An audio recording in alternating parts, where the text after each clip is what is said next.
Profit Mohammad साहब सिर्फ मुसलमानों के हैं, वो भी सभी के हैं। इसमें कुरान की एक आयत भी है जो मुझे याद नहीं आ रही है, कुछ इस प्रकार से है, अगर मैं गलत हूं तो माफ करिएगा, कि वो वामा अरसलनाका रहमतुल्लिल आलमीन, कुछ इस प्रकार से वो आयत है। ठीक है, इसका मतलब ये है कि वो पूरी रहमत के, पूरी कायनात के हैं। जिस तरीके से भगवान राम और कृष्ण हिंदू, मुस्लिम, सिख और ईसाई सभी के हैं, ठीक उसी तरीके से प्रॉफिट मोहम्मद साहब भी हिंदू, मुस्लिम, सिख, ईसाई के हैं। और दोस्तों, शुरू का ये वीडियो देखकर आप लोग समझ गए होंगे आज का मेरा ये वीडियो किस पे होने वाला है और कैसा होने वाला है। और ये जो शुरू में वीडियो दिखाया है, ये आगे मैं आपको पूरा दिखाने जा रहा हूँ, लेकिन उससे पहले मेरी बात सुन लीजिए। दोस्तों, आपको तो पता ही होगा, आई लव मोहम्मद का विवाद बहुत बढ़ चुका है। सड़कों पर हर जगह प्रदर्शन किए जा रहे हैं। क्यों इसकी वजह हुई है? क्यों इस तरह से लोग प्रदर्शन कर रहे हैं? क्या गिरफ्तारी जो हुई थी जिन लोगों की, उनको छोड़ दिया गया है या फिर अभी भी वो जेल में बंद है? ये सब आज इस वीडियो के अंदर मैं आपको पूरी डिटेल के साथ बताने जा रहा हूँ। क्योंकि मेरे दोस्तों, कुछ दिन पहले इसलिए लोगों को गिरफ्तार कर लिया गया था कि उन्होंने आई लव मोहम्मद लिख दिया था। उसी के सपोर्ट में बहुत सारे लोग सड़कों पर उतर आए थे और अपना विरोध दर्ज करा रहे थे। जी हाँ, अब सनातनी भाई बहन भी इस आई लव मोहम्मद के मुद्दे में कूद चुके हैं और वो भी बोल रहे हैं कि हम कहेंगे आई लव मोहम्मद, हमको जेल में डालो, हमको गिरफ्तार करो, हमें नहीं रोक सकता कोई आई लव मोहम्मद कहने से। दोस्तों, अभी मैं आपको जो वीडियो दिखाने जा रहा हूँ, वो वीडियो देखकर आपको सारी सच्चाई देखने को मिलेगी। मगर दोस्तों, ये वीडियो दिखाने से पहले मेरी आपसे गुजारिश है, आज का मेरा ये वीडियो पूरा एंड तक जरूर देखना। और अगर आप मेरे चैनल पर नहीं आए हो, चैनल को जरूर सब्सक्राइब करना, साथ में इस वीडियो को ज्यादा लोगों में शेयर जरूर करना। चलिए दोस्तों, पहले आप ये वीडियो देख लीजिए, फिर आकर मैं आपसे बात करता हूँ। और भारत को बताता हूँ, सबसे पहली चीज, अगर प्रॉफिट मोहम्मद साहब की बात करने पर अगर इस देश में एफआईआर होती है, तो उस देश के अंदर एफआईआर में देश के प्रधानमंत्री का भी नाम होना चाहिए। मैं क्यों कह रहा हूं, मैं कोई अपने मुंह से नहीं बोल रहा हूं। देश के प्रधानमंत्री देश को संबोधित करते हुए पैगंबर मोहम्मद साहब, प्रॉफिट मोहम्मद साहब का जिक्र करते हुए अपने मन की बात में कहते हैं कि ज्ञान ही अहंकार को हरा सकता है। प्रॉफिट मोहम्मद साहब का बात करते हुए उन्होंने पहले कहा कि पैगंबर मोहम्मद साहब कहते हैं कि ज्ञान ही अहंकार को हरा सकता है। तो अगर एक व्यक्ति जो प्रॉफिट मोहम्मद साहब का नाम लेता है, अगर उसके ऊपर एफआईआर दर्ज होती है, तो फिर तो प्रधानमंत्री को वो डायरेक्ट जेल भेज देना चाहिए, क्योंकि प्रधानमंत्री तो डायरेक्ट वो बता रहे हैं कि पैगंबर मोहम्मद साहब क्या कह रहे हैं। दूसरी बात ये कि मैं हिंदू हूं और मैं अपने स्टेटस पे तमाम जगह पर और वो लिखता हूं कि I love Mahadev, I love जय माता दी। ठीक है, हम लोग लिखते हैं भाई अपने भगवानों का नाम लेके, हम लिखते हैं क्योंकि हम उनसे प्यार करते हैं। तो भारत एक डेमोक्रेटिक कंट्री है, एक लोकतांत्रिक देश है। यहां पर लोगों को जिस तरीके से एक हिंदू को आई लव महादेव कहने की आजादी है, ठीक उसी तरीके से मुस्लिम भाइयों को भी आई लव मोहम्मद कहने की आजादी है। और देश का प्रत्येक नागरिक तो कहता है कि आई लव बाबा साहब भीमराव अंबेडकर, कि हम लोग उनको देखते हैं, उनको देखकर सीखते हैं। उनके द्वारा बनाए गए संविधान में सबको एक बराबर दर्शाया गया है। दूसरी चीज ये कि अगर इस देश में प्रॉफिट मोहम्मद साहब का नाम लेने पर एफआईआर होती है, तो वो लोगों को जेल क्यों नहीं भेजा जा रहा जो अजमेर शरीफ में चादर भेज देते हैं? देश के प्रधानमंत्री खुद अजमेर शरीफ पर चादर भेजते हैं, आपने देखा होगा।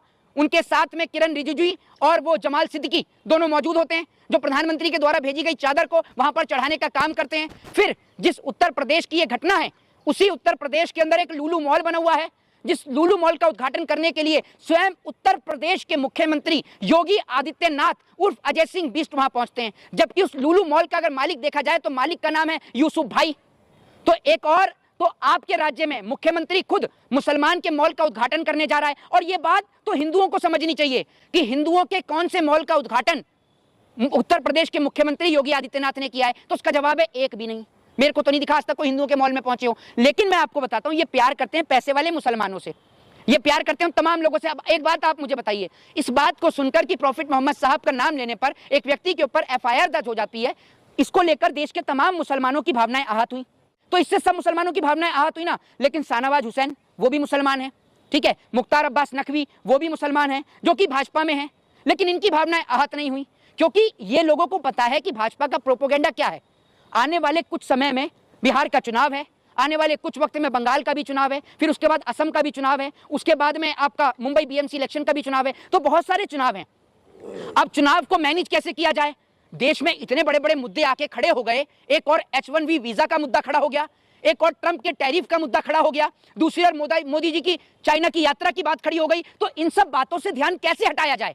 तो बात लेके आई गई बीच में मोहम्मद साहब की। जबकि आप भगवत गीता पढ़ेंगे, रामायण पढ़ेंगे या मुसलमान की कुरान या हदीस पढ़ेंगे, जब हम हिंदुओं की बात करते हैं तो वहां पर कहीं भी इस बात का जिक्र नहीं है कि भगवान श्री कृष्ण सिर्फ हिंदुओं के हैं, वो सभी के हैं।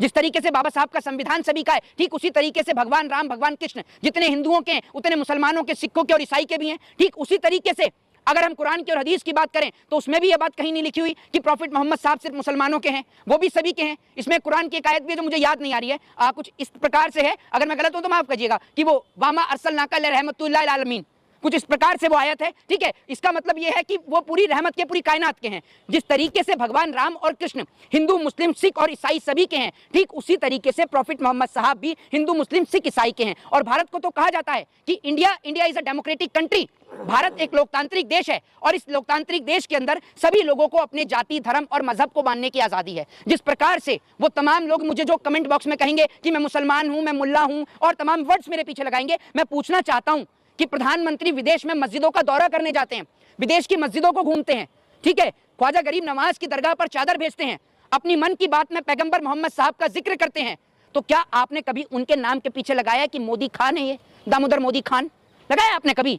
आपने नहीं लगाया। बीजेपी के बहुत सारे नेता रोजों में जाते हैं, रमजान में जाते हैं, और सबसे बड़ी चीज ये कि वो गोदी मीडिया के सड़क छाप पत्रकार जो पूरे देश के अंदर भाइयों को लड़ाने का काम करें। जी हाँ, हम हिंदू, मुस्लिम, सिख, ईसाई बाद में हैं, पहले अगर इस देश के अंदर रह रहे हैं और इस देश के तिरंगे के नीचे हैं तो सबसे पहले हम भाई हैं, और हम भाइयों को आपस में लड़ाने का काम नेता और गोदी मीडिया के पत्रकार दोनों मिलकर कर रहे हैं। ये लोग चाहते हैं कि हम लोग आपस में लड़ते रहें और इनके बच्चे विदेश में मजाक करते रहें।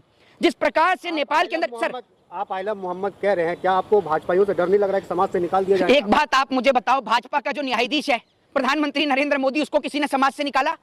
आप तो आई लव मोहम्मद की बात कर रहे हैं, उन्होंने डायरेक्ट प्रॉफिट मोहम्मद साहब को लेकर बताया कि पैगंबर साहब कहते हैं कि ज्ञान ही अहंकार को हरा सकता है, तो उनको किसी ने समाज से बाहर निकाला? अंधभक्तों के मुंह पर टेप लग गई होगी, मुंह बंद हो गया होगा, होठ सिल चुके होंगे, और होठ उस वक्त में भी सिल गए थे जब योगी आदित्यनाथ अपना भगवा गमछा भूलकर वहां पर यूसुफ भाई के साथ लुलु मॉल में उद्घाटन करने पहुंचते हैं। तो अगर आप इस देश के अंदर देखेंगे, और बहुत सारी चीजें हैं, एक महिला थी जिसने पहले प्रॉफिट मोहम्मद साहब को लेकर एक स्टेटमेंट दिया था, आपने देखा था, ठीक है, जो भी नाम है वॉट एवर, हम उस पर चर्चा नहीं करेंगे। उसने पहले, इसके बाद लोगों को दिखा कि अगर किसी को सस्ती और सोकॉल टीआरपी चाहिए तो आप प्रॉफिट मोहम्मद साहब के लिए कुछ भी बोल दो।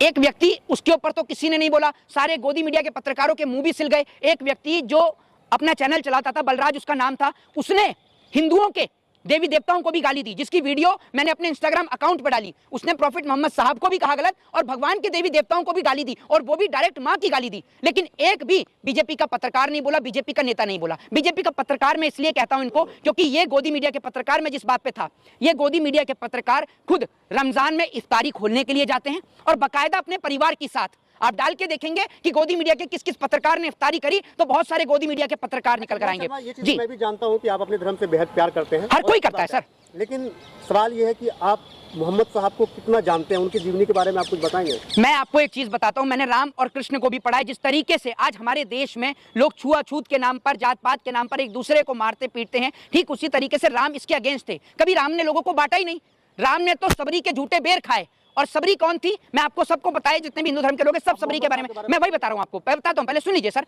तो मैं आपको बताता हूं, सबरी जो है वो बेर झूठे करके रख देती थी, कि इसलिए कि उसको पता था कि एक दिन जब राम यहां से गुजरेंगे तो वो उन बेरों को खा के देखती थी, जो मीठे बेर होते थे वो राम के लिए रखती थी। तो वो प्रभु श्री राम थे जिन्होंने कभी लोगों को नहीं बांटा।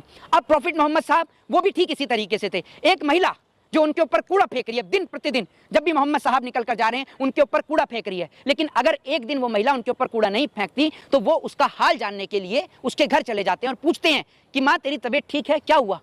तो वो उनका जीवनी थी, वो उनका परिचय था। और इसी बात से आपको उनके बारे में अनुभव हो जाएगा कि जो व्यक्ति अगर कोई उनका विरोध कर रहा है या उनसे ईर्ष्या कर रहा है या उनसे घृणा कर रहा है या उनसे नफरत कर रहा है, उस नफरत के जवाब को भी प्यार और मोहब्बत से देना प्रॉफिट मोहम्मद साहब का नाम है। दोस्तों देखा आपने ये वीडियो, मुझको पूरी उम्मीद है ये वीडियो देखकर आपको सब कुछ समझ में आ चुका होगा। दोस्तों आपकी क्या राय है इस वीडियो के बारे में मुझे कमेंट बॉक्स में आकर कमेंट कर जरूर बताना। दोस्तों आज की वीडियो में बस इतना ही, मैं फिर मिलूंगा ऐसे ही दूसरे वीडियो के साथ, तब तक के लिए सलाम, नमस्ते, जय हिंद।